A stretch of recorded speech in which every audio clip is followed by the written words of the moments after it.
বন্ধুরা, আজকে আবার আমি এসে গেছি আপনাদের কাছে একটা নতুন রেসিপি নিয়ে, ঝিঙে পাতুরি। তার জন্য এই যে ঝিঙেগুলোকে আমি ছুলে নিয়েছি, নিয়ে মাঝখান দিয়ে এই যে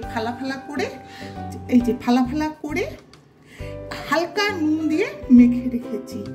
আর এতে খুব অল্প মশলা লাগে, কিচ্ছু লাগে না, খালি সর্ষে আর কাঁচা লঙ্কা বাটা এই দিয়ে করতে লাগে। এই যে আমি হালকা নুন দিয়ে মেখে রেখেছি এইবার, আর এর মধ্যে অল্প একটু নুন দিয়ে কাঁচা লঙ্কা সর্ষে একসাথে বেটে রেখেছি। এইবার এইগুলোর মধ্যে আমি একটা চাকু দিয়ে বা চামচ দিয়ে আপনারা করতে পারেন। এই যে এই মাঝখানে এই মশলা এটাকে যেই সর্ষে আর কাঁচা লঙ্কা বাটাটা আছে এইটা এর মধ্যে দিয়ে দিতে হবে। আর এই দেখুন,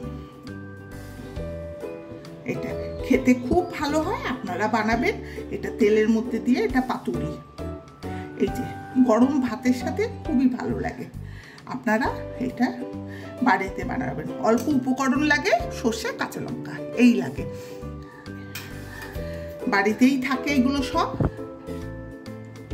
এই দেখুন, এইভাবে সবকটা এরকম করে ভরে নিতে হবে, তারপর তেলের মধ্যে ভাজতে হবে।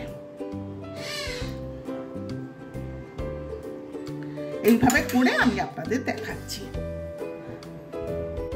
দেখুন, কড়াইয়ের মধ্যে তেল দিয়ে তার মধ্যে কালো জিরে দিয়ে দিয়েছি। কালো জিরেটা গরম হয়ে গেছে, আর আমি এই ঝিঙেগুলোর মধ্যে সব ভেতরে পুরটা ভরে দিয়েছি, সর্ষে আর কাঁচা লঙ্কা বাটা নুন দিয়ে। এইবার এইগুলোকে একটা একটা করে আমি এর মধ্যে ছেড়ে দেবো। ছেড়ে দিলাম।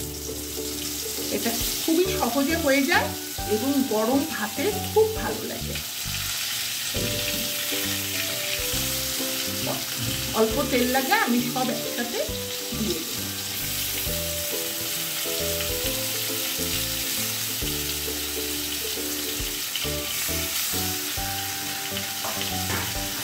দিয়ে দেবো। এবার হয়ে গেলে আপনাদের দেখাবো, খুব ভালো হয়।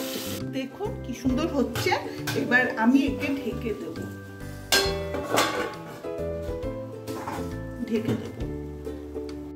দেখুন, এই ঝিঙেগুলোকে উল্টে দিয়েছি, দেখেছেন প্রায় হয়ে এসেছে। আবার একটু ঢেকে দেব, তাহলে পুরো ভেতর অব্দি মজে যাবে।